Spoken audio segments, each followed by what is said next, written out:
An 8-year system and 8-year-old camp are no different, right? So a few things you need to really take into consideration when you're drafting an ATS friendly resume. Your skills, your education, your executive summary are very important.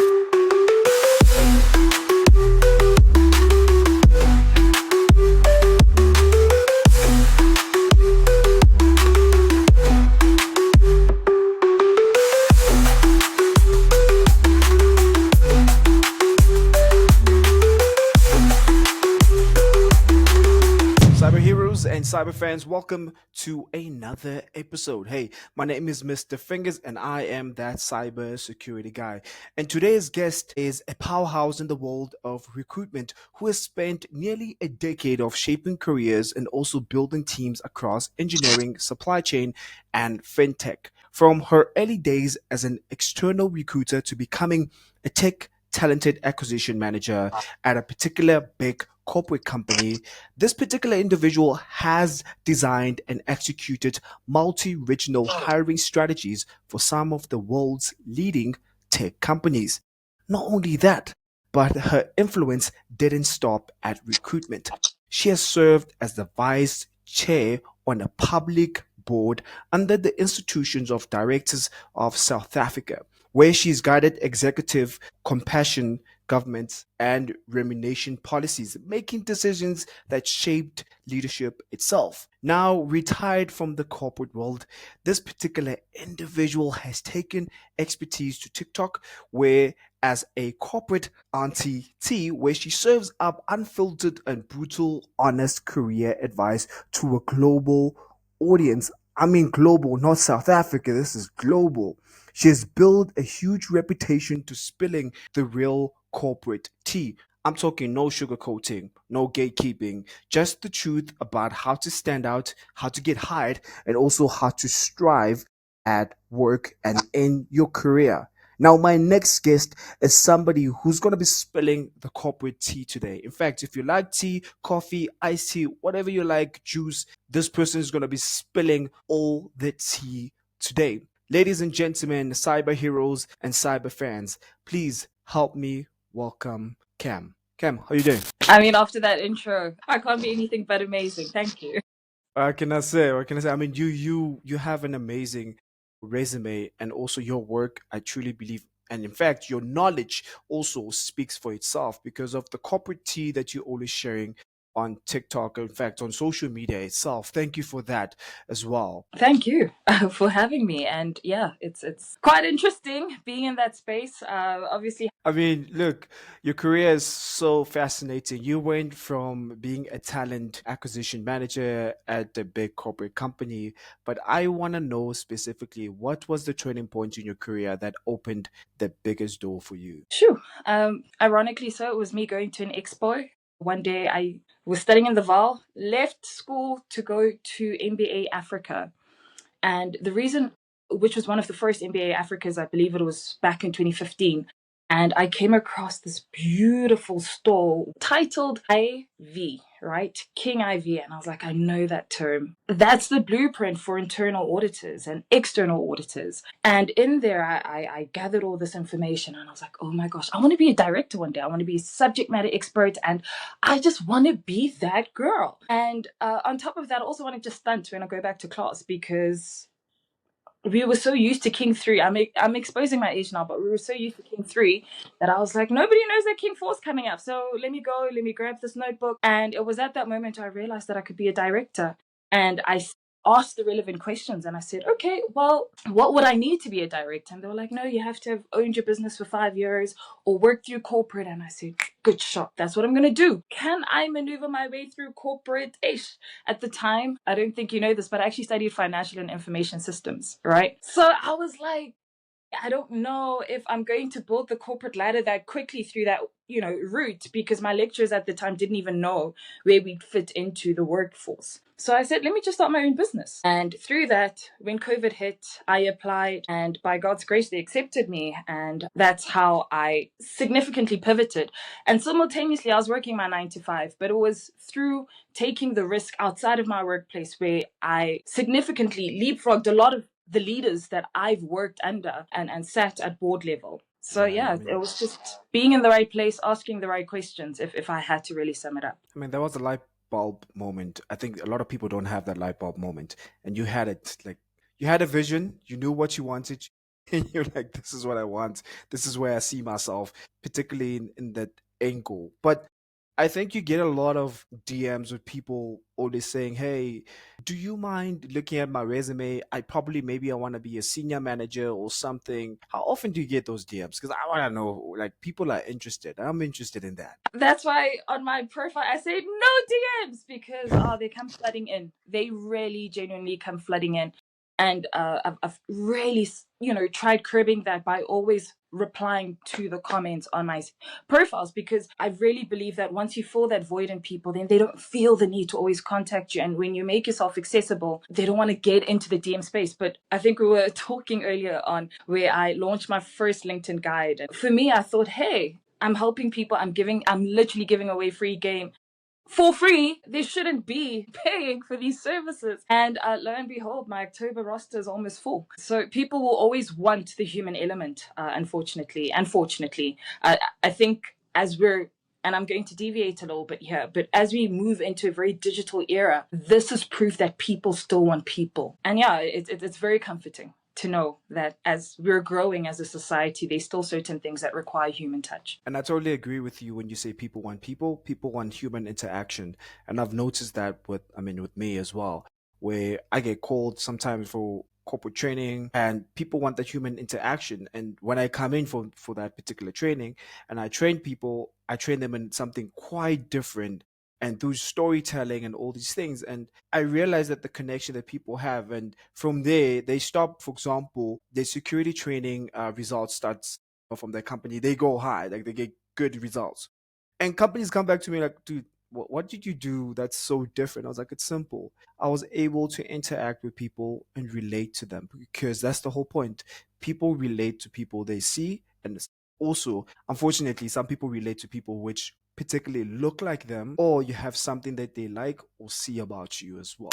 Commonality is important. I agree. Yeah, and job seekers are often imagining you recruiters, well, you're a former recruiter, but you recruiters as gatekeepers. I want to know, Yeah. what's the one thing that you wish every candidate knew about I recruiters? want to answer your question, right? But I am going to take the back door to enter into the front. And Go the ahead. reason that is because there are two different types of recruiters you're going to come across in your industry, right? And I'm going to paint a picture here. You get external recruiters and internal recruiters. They're not the same. Their mission is very different. Their KPIs scream different. Their objectives are also different. What do I mean? Let me start with an internal recruiter. A internal recruiter's KPIs are highly focused on saving cost, hiring time, as well as making sure that you have the right fit for the company. Whereas an external recruiter is focused on revenue. That's a huge shift altogether. Meaning, if an internal recruiter hires you, they're looking at not necessarily lowballing you, but keeping you within budget. Whereas I say, I'm going to get you the right skill, but because my salary is dependent on getting you at a higher price, I'm going to price you at a more attractive standpoint with my client, and I'm going to push it closer to the maximum part of their budget. Whereas an internal recruiter is looking at something completely different. I'm saying this because when a person gets into market, an external recruiter is your ally. An internal recruiter could be your ally should you be in the right circumstances, but more often than not, HR stands with the business. So I think the first thing that I'll always advocate people to do when they are actively in the job market is find recruitment companies that align with their industry always, because these are subject matter experts. They understand the intricacies of the industry versus an internal recruiter. And I'm not saying that they aren't well versed. They know the company very well, but sometimes they don't know the industry well. And I'll give you a very small example. If I have a fintech client who says to me, hey, Cam, I'm looking for a KYC professional, which is know your customer, right? An internal recruiter is probably going to go to the competitors and find a KYC professional, right? I'm not just going to look at the finance industry. I'm also going to look at the hospitality industry. Why? Because the hospitality industry knows that there's certain things in the hospitality industry. They're very big on customer service. They understand the value of high client, and prestige clients, or rather prestigious clients. And thirdly, they also understand the intricacies of dealing with sensitive information as well as compliance without coming off as rude or unsettling. So those are the little intricacies where external recruiters may know because they've dealt with multiple clients in different industries versus an internal recruiter who has most probably just got into recruitment and only worked for that company. So there are quite a number of differences, but I'll always say if you're looking for an ally in your job seeking journey, always go specialist recruiter. That's actually a beautiful breakdown. I didn't even know that, to be honest with you. I didn't know that. So I think that's the reason why we have you here. But I think what's important as well, you mentioned something which, for me, it triggered, a question as well, which I think a lot of people can relate to this. Recruiters are always asking us, how much are you earning? Do you think that's suitable for us to share that? Because usually what I say is I always ask them, what is your budget before I can share with you? Look, that's the difference between recruiting South African candidates and international candidates, right? In the South African context, I always have to remind myself that I can't share the budget because there's that red tape. And that red tape has been very systematic, unfortunately. And I'm not going to get into the intricacies of that. Whereas with a lot of international and global clients that I've worked with, the range is up front, right? And the beauty in that is when the range is up front, you know whether or not where you sit in that entire framework. And the unfortunate part within the South African context is we're going to play Russian roulette. You're going to tell me what your salary is, and I'm going to be like, you're way below what my client is, willing. So even if I cut you under, it's a win-win for me. So I always suggest to people, give them a range and do your market research. Don't be quick to give them a figure. Just rather say, hey, I wasn't expecting this call so soon. Thank you so much for calling me, and I'm really excited about the opportunity. Give me 24 hours. Let me have a look, but also ask key questions like, is this a hybrid role? Because that also influences how much petrol you're going to be using. And take your own lifestyle into consideration when negotiating the salary. So I would always say, don't be quick to give the figure, because anybody who knows the art of negotiation, the first person who says the number loses. So you never want to give them a specific number. And another thing that a lot of candidates don't realize, and this happened very early in my career, I used to love having a full salary breakdown, right? And I have a full sheet. And there are so many numbers in there that a lot of people don't consider, but I take into consideration. So when I ask for your salary or your payslip, I'm doing it as an external recruiter to have your best interest at heart. Why? Because you're going to say to me, okay, Kehola, 50,000, right? But when I look at your salary, you earn a 13th check. So you're not earning 50,000, you're actually earning 600. You're not earning 600,000, you're actually earning 650,000, because that 13th check is something that you haven't considered in your salary. And then you're also going to have all these other perks which are listed, which you are not going to take into consideration, like your cell phone allowance, your home allowance, amongst many other things. And then there's a performance-based bonus, which I then have to calculate to say, okay, in the past 3 years, what was your annual increase? And two, when is your increase due? Because once I get those figures, I now know how to reframe your salary in the industry and then push you out. So yes, maybe you're looking at 650. Oh, you're going to look at 600,000 and you're going to be like, that's where I'm sitting. I'm going to look at it and I'm actually probably going to work out 685,000, which is not the same. When I ask for your salary, it's not because I want to lowball you. It's because I want to take all those multiple things into consideration. So do I think that people asking for your salary is always the enemy? No. But it feels safer when a person knows what it is and knows how to extract it out of you. But in the South African context, I don't know if you know, but we do have a bill that's coming into place where companies are forced to be transparent with their salaries, which is literally going to shake the economy. It's a good and bad thing. A lot of employees are happy, and it's a great thing because a lot of people have been undercut. But I need you to, I'm going to play the devil's advocate, which is what a lot of people don't want to know, right? When this shift happens, a lot of companies are going to financially crumble. A lot of them may not withstand, because think about it, salaries, people are human capital, right? And human capital is the greatest expense in most businesses. That's where most of the money in an organization goes. And when that level of neutralness takes place, it forces the salary scale to go from this gap to here, right? Which is a great average. However, Are companies financially fit for that? Maybe not. Do I think a lot of companies are going to financially withstand that storm, considering how long they've been underpaying a large group of people? But that's me looking at it from a business owner's perspective. But from an overall perspective, I think it's a beautiful thing. I think I've been in rooms where I've seen candidates significantly getting underpaid. I've advocated. I mean, I've taken people's salary 10 times up, others 3 times up, others doubled. And I've seen the shift in how they perform and the loyalty they have within the organization. But do I think it's great all around? Absolutely. But there are challenges that it's going to come with. And I just hope that businesses are well equipped for those challenges that will arise. Well, for me, again, I agree with everything that you say. I'm happy about also, and thank you again for breaking everything down. And I think, to be honest, I could say I am happy about the whole bill that's coming in terms of they have to reveal the salary thingy before, that's quite good. But also, I think it does have its disadvantages as well going forward. But I mean, it's a bit tricky because sometimes, as again, we get recruiters calling us, hey, I won't lie with me. This is, and please, nobody should take this. I'm not a millionaire or anything. With me, recruiters are always saying every single time, I always ask them the first thing, what is your budget? And I'm like, hi, I'm not there. I'm like, no, lady, go back to your people, go talk to them and come back to me. That number doesn't make sense to me. And can I tell you, I love the fact that you said that, because people who know their worth in the industry are going to ask that number up front, and ultimately the recruiter is going to fold. Whereas people who are shy around that conversation, you already know that that person's well below budget. I think, having dealt with so many people, I know who's under budget and who's over budget by simply how they answer that question.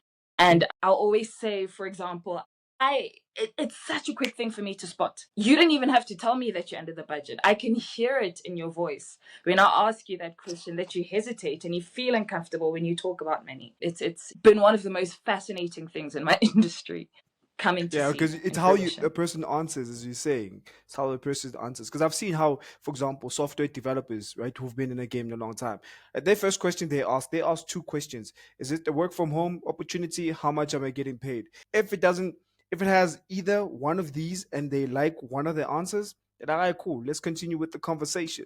But if it has none of these, they're like, nah, I don't think so. Cool. Okay. Bye. Can I tell you, one of the reasons it took me so long to be a tech recruiter in my career is because when you're dealing with an industry that is led by the candidates versus an industry that's led by the business, the conversation significantly shifts. There's very little power you have. And I always have to go back to my client to say, hey, that's not what the industry is looking for. I remember at some point in my career, as COVID was facing out, they said, come to the office. I had a short list of 3 candidates, and I typically submit 5. And by the end of the week, the client only had one person to interview because the other ones dropped out of the process within a week's time, because that's how volatile the market was. I mean, South African candidates are sought after in the tech space, can't compete with dollars, and tell me to go to the office. Like, it's crazy. And we have to have those honest conversations with our clients. The conversation significantly shifts when people know their worth. It's so true.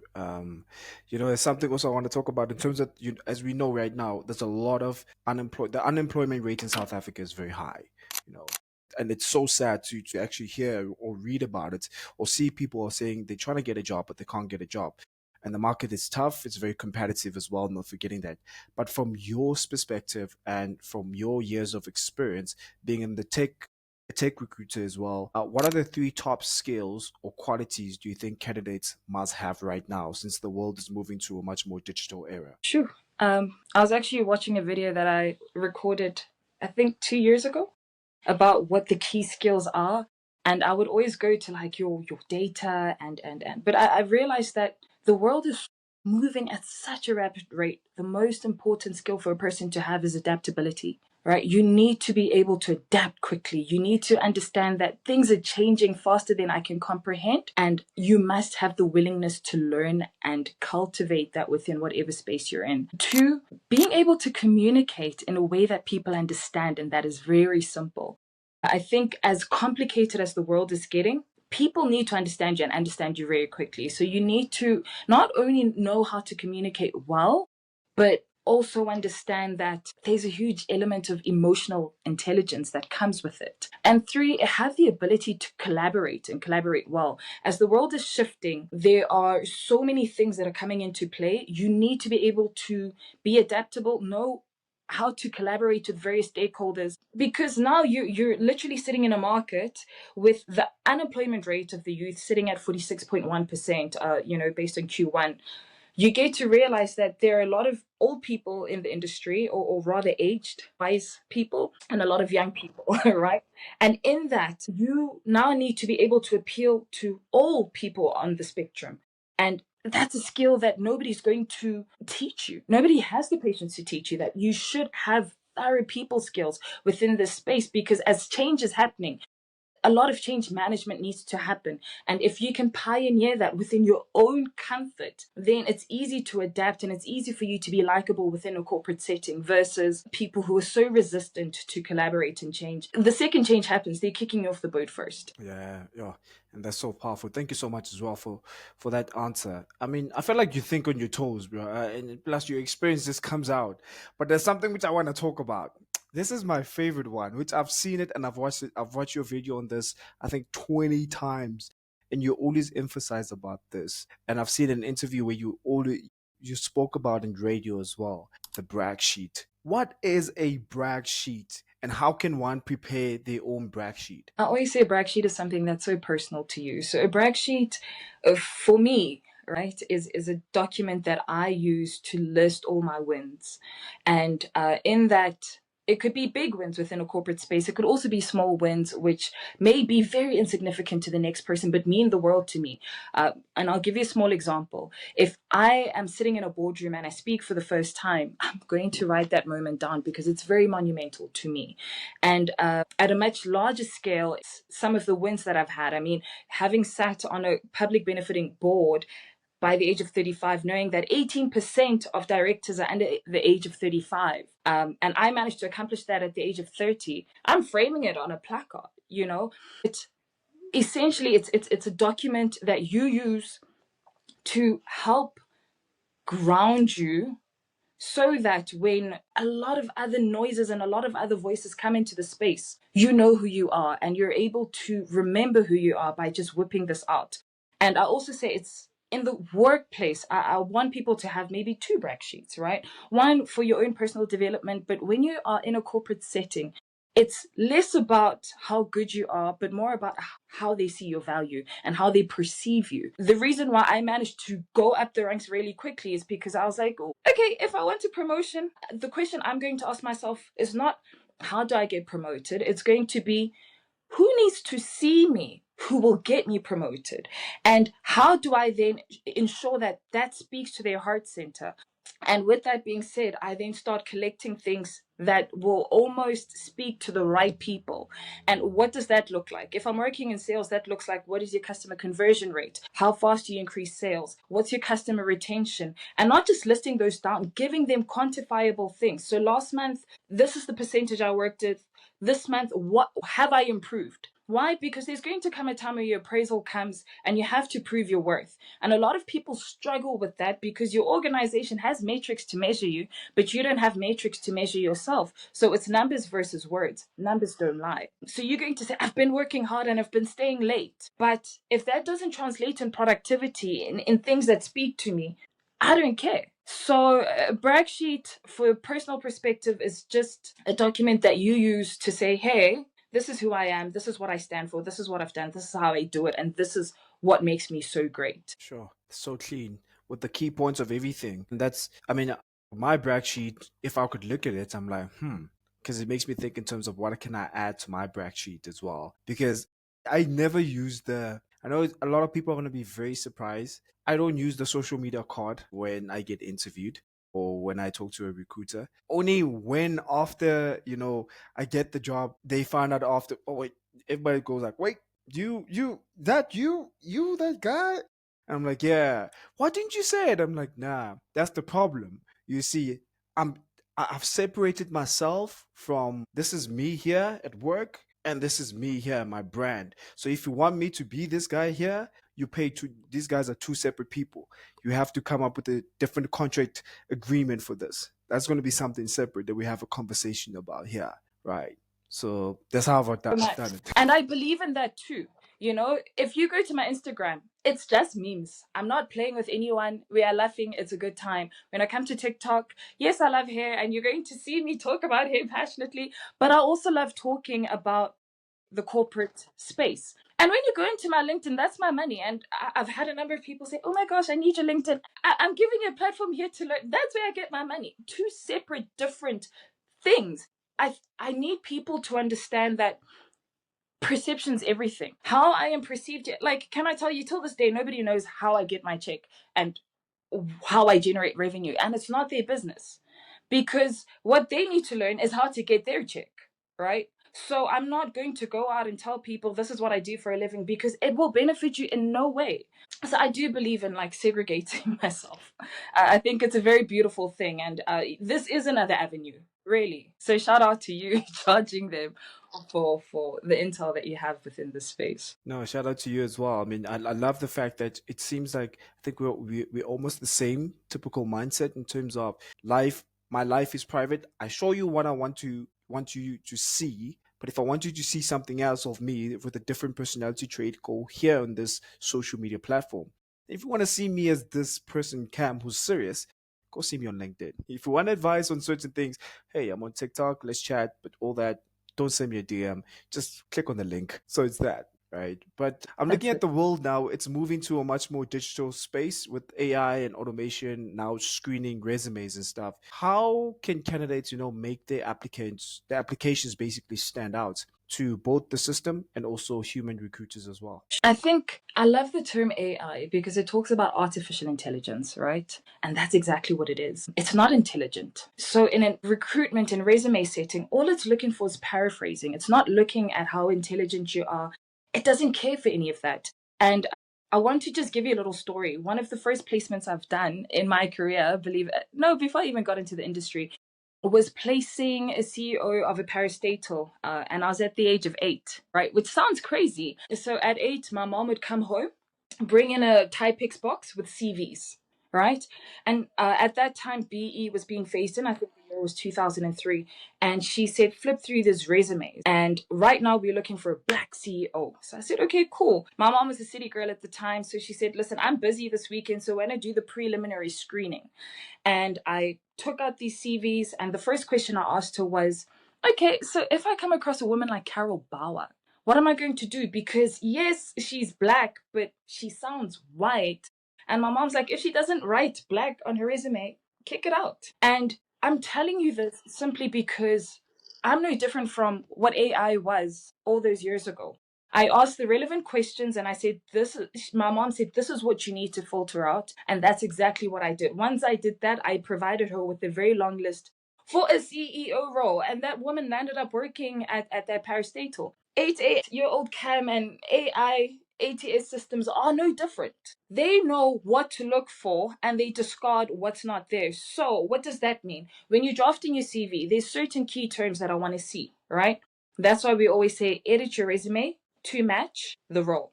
So, a few things you need to really take into consideration when you're drafting an ATS friendly resume: your skills, your education, as well as, and your executive summary are very important, right? And then there's also key terms. Key terms are very important. So when you are summarizing your resume and building your resume, if they say business development and you say sales, they're not the same. They're not speaking to each other. If you're like a business development exec and you say you're a sales manager, those two are fundamentally different. And the challenge with that is when an ATS system picks it up, it's not going to sift you through. You're literally going to fall through the cracks. Another thing is writing out full terms. So you're going to say ATS system versus application tracking system. I need you to write it out at least once before you start summarizing throughout your resume, because it is trained to pick up certain key terms. The other thing is, now moving on to the recruiter. People don't understand that when a new vacancy goes live, one of the key things is they're not wanting another bum on chair. They're looking to solve problems, right? And that is why I always say it's so important to search the company before you apply, search the company before you go to interview. Why? Because you need to speak to their pain point. If this company has, I mean, you're in cybersecurity. If this organization has had a significant data breach, right? And you're talking about building a system that just simply, covers something else, that you're not focusing on data breaches, you're just another resume. So it's very important when you draft your resume to speak to the heart center of that organization, even if it's the first line of your responsibility. That's one. To quantify things. I used to work in supply chain, and I love using this example a lot, because am I going to mention company names? No, but I'll give you an example. There's a difference between a spaza shop, né, Mm-hmm. and a big retailer that does bulk buying. So when you, as a warehouse manager, I'm going to ask you, how many square meters are you doing? And you tell me you're doing 50,000 square meters. I'm not going to place you in a puzzle shop. I know that you are more well versed for the bigger retailer. Then the next question is, what SKUs are you dealing with? Again, if you're saying one, I'm going to say, but the stories don't add up. Because if you're dealing with one SKU, then you're probably at this scale. So you don't know the complexities of dealing with SKUs.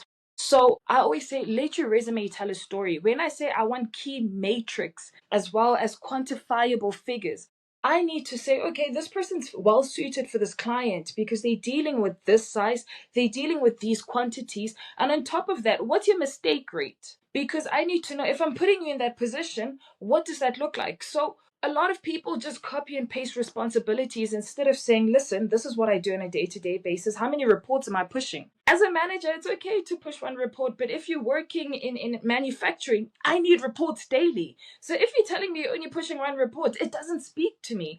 And I think that's the story that I'm trying to see when I read your resume, to say, and that's where the human element comes, to say, okay, Mr. Fingers, how many fingers are we counting right now? What quantities are you working with? Because then I know when I interview you, you're more suited for my client versus another candidate. And somebody once said on my post, why do you recruiters like calling us when our resume is right in front of them? And I'm like, because you're telling a bad story. And one, two, because so many people are re-altering their resume for every post, I need to hear that you're an actual fit for the client. And there's also something called salient factors, which I'm not going to delve into, but these are unspoken things about candidates that you can only pick up when you talk to them over the phone, like culture fit, for example. This is yeah, no, it's on my mark list. What you just said, everything. I think I've learned a lot from that one. But what advice would you give to your younger self right now? Let's say to your 18-year-old self who's about to finish high school. What advice would you give them? And what would you say if you had a magic phone right now? Be like, hey, this is what I want to give you advice right now to the 32-year-old giving an 18-year-old Cam advice. What would you say? That's a bad question because I was always plugged in. When your mom works in recruitment, you zoom through life a lot easier because I had the blueprint. And that's exactly Come what I want to teach on. the younger Come kids. on. It's a terrible example because, can I tell you, the reason why I retired at 30, I checked all my boxes, and 18-year-old me was equipped enough for that. However, if I had to speak to young people to help them answer this question, I would say, one, know what it is that you want. And there are instances where you can negotiate, and there are instances where you should not negotiate, especially when it comes to the growth and development of your career. Right? And if your organization doesn't give it to you, find it elsewhere. I think because we live in an environment that has such a high unemployment rate, you'll end up staying because you're scared to jump ship. And I'm just like, ship is a lot better than staying in a sinking ship. And you won't feel this. I mean, think about it. If you're in a boat versus when you're in a ship, it takes longer for you to realize that you're drowning in a small boat than it is in a large ship. But just a few other things that I'll definitely emphasize. Document what it is that you're doing always, right? Because as you grow and as you progress, it's so important for you to reflect, because you get to know your strengths, you get to know your weaknesses, and you get to know how to best sell yourself. And I'll give you an example with me. Am I the greatest sourcer, which is a person who looks for resumes when it comes to recruitment? No. I'm not. But am I still damn good at what I do? Absolutely. Why? Because I rely on my network. I'm saying because I hate sourcing, I'm going to make sure that I build a good talent pipeline of the right skill sets so that all I have to do is pick up a phone and say, hey, man, I'm looking for XYZ. Who do you know? And I think it also goes back to, hey, recruiters are so lazy. No, I just know that the hit and miss ratio is much higher if I have to source. Just to put in perspective, if I go out to market for a graduate, 500 people are applying. How do I pick from all of that? And again, to go back to the 18-year-old self, sometimes picking up the phone is one of the most important things. One of the guys I placed at a very large FMCG, he called me and I said, okay, fine, come to an interview tomorrow. And I think people are forgetting that being human is literally the cheat code. There's a young woman who I've mentored in the past month. And I said, I am grabbing you under my wing because she was once a model for one of my businesses. And I said, and I'm going to bring you into the space in a room full of people. And I want you to practically go big for a job. She started last month, you know? Yeah. And they were like, we don't typically take in interns, but hey, come in for an interview. And she called me so excited. She's like, oh my gosh, I start this week. I think a lot of the times people are forgetting that people hire people. And sometimes it's breaking that barrier to say, pick up the call and ask, walk into the room and be vulnerable to say, hey, listen, I'm in the job market. This is what I've done. What do you guys have? And the best place you could do that is in a place where people are most vulnerable. And what do I mean? When you go to an expo, they are looking for their next clients. One. So they're already in a very vulnerable position because they know that they're in a position to offer something to the public. If you walk up to them and you say, oh, what do you guys do? Oh, that's interesting. Well, anyway, I just graduated. I love the mission that you guys have. How do I become part of what it is that you're doing? Serve People yourself. don't see that Yeah. these days. They don't see that. So I'm going to pick you over somebody who's going to nag me on WhatsApp or LinkedIn for a job. So I think it's very important that we do things, I don't want to say the old way. Like certain things work and don't try reinvent the wheel. Yes, will get us very far. But I think just having that human element is very difficult. I always say with all my candidates, and one of the things that I used to do to convert them, and I know I'm deviating a little bit, but one of the things I used to do to convert my potential clients into people who then want or feel the need to come and give me more business. So one of the biggest things I would do when trying to get a new client, especially in recruitment, is instead of asking them for business, I would check where they are in their career because I'm using the business that I can offer them as a point for them to get out, to say, oh, okay, hey, listen, I see that you're on our system. Where are you currently? How can we best serve you to grow within your organization? And sometimes it's just a matter of giving them advice. Other times it's literally finding them, a way out. And then I'm like, okay, with that being said, if I'm going to find you a job, who's going to replace you? Then I'm like, okay, then sign our terms. Because if I'm going to commit to moving you to another organization, somebody needs to approve. And now you're the right person to assign me to a previous successor. But also, now that I've said I'm willing to help you, I can't tell you how many people will tell, like, I've never had an issue with anyone disclosing their salary to me as a recruiter, even as South Africans. As much as people hate it, throughout my career, I've never had it. Why? Because I put people first. I say, what is it that I can do to help you? I'm not asking your salary to lowball you. I'm asking you so that I can help you make the right move. I'm in the industry. I know the tips and tricks. You're sitting below the market value. So let me help you. But I know that my current client is not going to be in a position to get you out the hood. So let me find you other clients that can do that. But having that human interaction, I can never emphasize that enough. And I think young people are very big on, hey, don't call me. Hey, I don't do calls. I get anxiety. And I'm not disregarding that. But that's also standing in the way of your next employer. Because if you're going to get in a sales environment, you got to pick up that phone. I know. Beautiful answer. Yo, that was actually a nice. Also, thank you for deviating as well, just giving us that those nuggets as well. Because I've just learned something from what you said. Number one, you fight for your people. Okay, guys, you heard that she fights for us. Okay, she's the good one. So we don't need to be angry at her. She's the good one. Okay, I think also I love the whole point that it's important, which I always emphasize as well. For young people, it's important for them to pitch, to take themselves as a business and to pitch to whenever they go to events. they should tell their story. It's important for them to tell their story because, as you were saying, most of us, most people, 80% of young people are always sitting behind the screen or behind their phones. We're like, I can get a job just by just applying here. What happens if you don't get that job? What if you were supposed to get the job going to a certain event, networking with certain people, and you can meet your next employer right there? And tell them your story, tell them who you are, tell them what you've done, tell them the reason why you love them. And then it's also psychology. Before you can start telling them about who you are, you need to first compliment them, do your research about the company, as you mentioned. It's psychology. Automatically, they are willing to listen to your story. But if you're just going to get them like, hey, this is who I am, I want to work for you guys, nobody cares. Sorry, just to add to that, which a lot of people don't know, right? 15% of jobs are advertised. Only 15. What does that mean? On top of a very small job market, you're fighting with 15% of people who believe ATS systems are the only place to get the job. But you must understand that there's so many other avenues that you can use to actually find that. I call it the secret job market, but it really isn't. And that is uh, connecting with the right people. Like I said, with my mentee, they said we don't do graduates, but should there be a position that opens, we'll definitely consider you. She didn't have to compete with 500 other people. They said now we have an opening, we know who to consider. You know, you want to eliminate that competition and just small things like people don't read. And what do I mean by that? The tech space gets funding so much. And when a tech space gets funding, you already know that it's built for expansion. So if you keep your eyes on, oh, this company just got funding, or this company is growing a new division, foresee, and now I'll use ChatGPT, say, if they're expanding and they're getting funding in this, what possible positions could I apply for in this space? And be one of the first people to congratulate them. Say, hey, I see that you guys are growing. And you know what? I want to be part of that growth because I believe in you.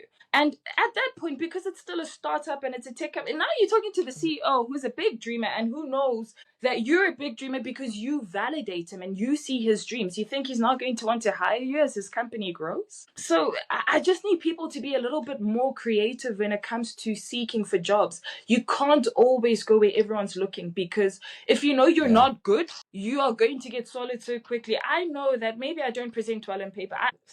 I didn't even have a CV, if I'm being really honest with you. Every time they're like, bring your CV, I got to start it from scratch. Why? Because most of all the jobs I've gotten was through networking. Yeah. I get So what you're yeah. saying there because even with me, my three jobs, I didn't get them through applying. Literally, a friend of mine who was head of another company as head of cybersecurity, and I spoke to her, and she was like, "Dude," she called me. She was like, "Yeah, dude, they're looking for a manager, cybersecurity manager for the particular company. Boom, I think you'll be a perfect fit." I was like, "Why me?" And she's like, "No, you're a perfect fit. Trust me. Just send me your resume." I was like, "Ah, it's whatever. Here's my resume." Literally, the following day, I got a call. Hey, would you like to sit down for an interview? Sure. We sat down. Boom. The guy I sat with, apparently, he was the most difficult guy ever. But for me, it was literally a conversation. After that, boom. Guy sends a contract. It's like, all right, cool. If you want to work for us, let's have a conversation. Come back. I was like, ah, cool. Because I was living in Cape Town that time, so I had to move back to Joburg. And I moved back to Joburg and came back and I was like, okay, this is interesting. Even my current job right now, the guys, I worked with them from a different company, right? And they were supplying services to the other company I used to work for a while back. And for every single company I've worked for, every cybersecurity company which has always given us services, they always want to take me out or buy my contract out. That's it. No, because I think one fundamental thing that a lot of people will miss out of what you're saying is the fact that you actually brought value when you were in the room. That's You know, a true. lot of the times people just do their job because they just do their job, whereas you had the opportunity to do your job. You were passionate about it, you did it well. And the reason why you're headhunted isn't because you're a cybersecurity specialist, but because you do it well and you're passionate about what you do. And that's the fundamental difference. And that's why you can say, add an extra zero, you know? uh, it shifts the conversation. It really does. That is So thank you so for that. true. No, thank you as well. But what legacy, this is actually closing it off. What legacy would you like to be remembered for? Yo, but Beyonce, that's a tough one. The legacy I'd love to leave behind is just reminding young people how simple corporate can be if you know how to work around the politics. If for me, the legacy I want to also leave behind is saying, look, Yes, we don't work together, but I can hold your hand and be your ally within this corporate space. And just shift how they see corporate, shift how they show up in the world. Because what a lot of people don't know is 80% of your time is actually based on your job. How many hours are you sitting in your car going to your job? How many hours are you at your job? When you get back home, how many times are you sitting complaining with your loved ones about your job? And if I can shift even 1% of the people who encounter me to say they actually do what they love and they do it well, and they're comfortable with their salary and their position, hey man, I can lay to rest tomorrow with a pure white heart. Thank you so much. And really enjoyed this conversation, and thank you for coming through. Ladies and gentlemen, that was the corporate auntie. Corporate tea auntie. Am I correct? Oh, corporate. Correct me. Tea. Correct me. Auntie. Corporate auntie. Auntie.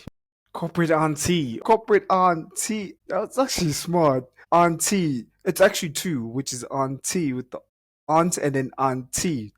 So yeah, it was a play on words. I love writing. So yeah, they just came in together.